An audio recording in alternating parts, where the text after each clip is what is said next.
After about 14 hours of claims and counterclaims Friday up to news time, the Senate was still deliberating the controversial National Identification Bill. This has forced the government to call a press briefing for tomorrow to clarify what it says is misinformation about the new law. The bill paves the way for all Jamaicans to have a national identification card, and to get it, you have to give the state personal and biometric data, including your name, where you live, signature, fingerprint, retina scan, vein pattern, and blood type. It turns out that the pattern of veins in your hand is just as unique to you as the pattern of skin on your fingertip. In this setup, the system is used to verify identity, to prove that you are who you say you are. This sensor detects the palm vein pattern by using infrared illumination.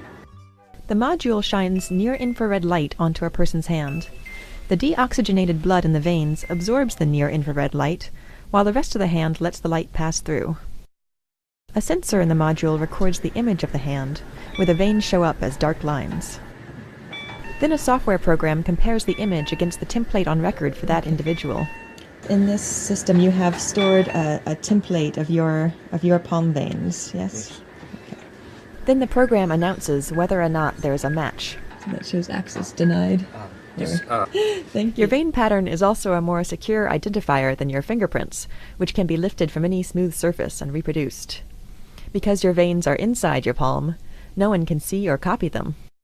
In Japan, many banks already use vein scanning technology as an added security measure in their ATMs.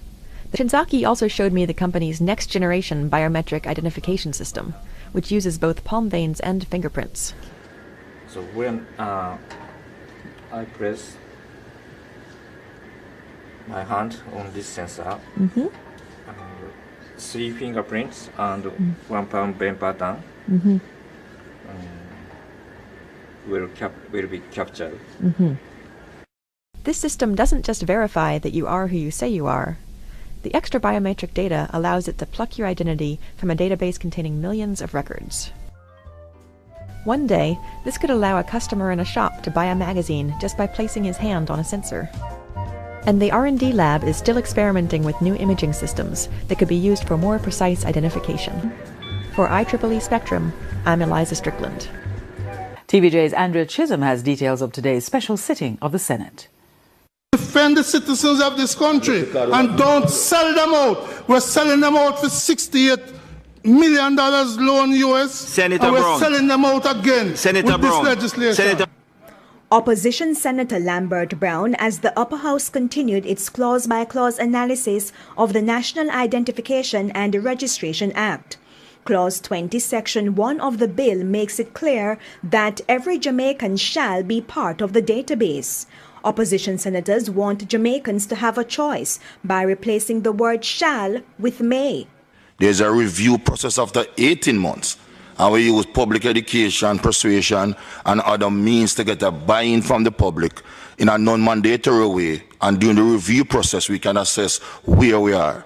But Leader of Government Business in the Senate, Kamina Johnson-Smith, argued that if it's not mandatory, the national identification system needs would not work.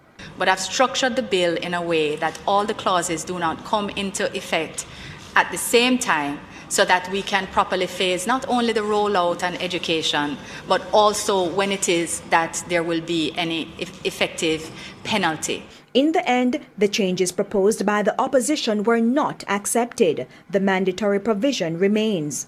There was also a timeline for implementation.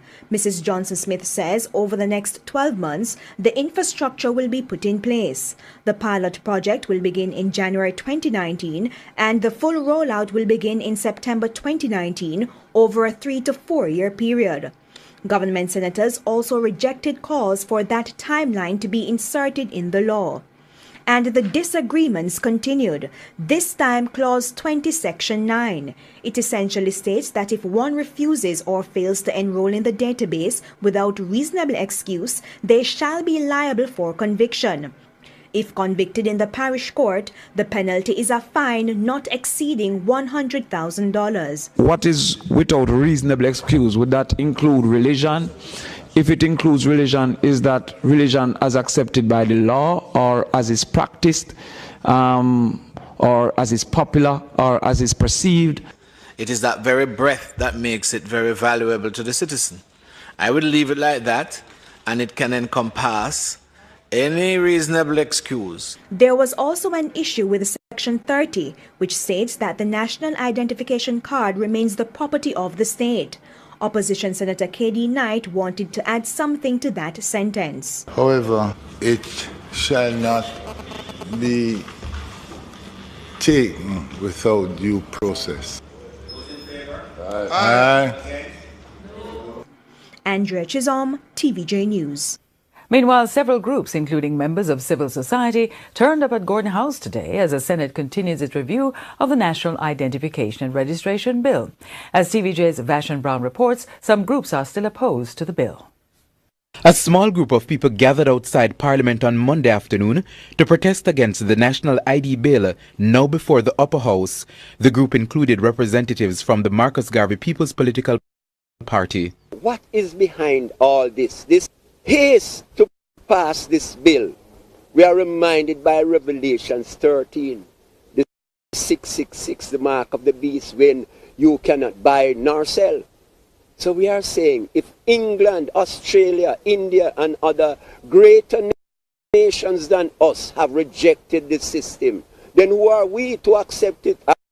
Are we the guinea pigs? As well as the Paul Bogle Foundation. There's no way the Parliament of Jamaica should find time to be considering something like this. Other groups like Jamaicans for Justice, JFJ, have been closely watching the discussions in the Senate. Advocacy manager at JFJ, Roger Malcolm, says his organization has been working with the government on the National ID Bill since June, so JFJ does not oppose the bill. A peaceful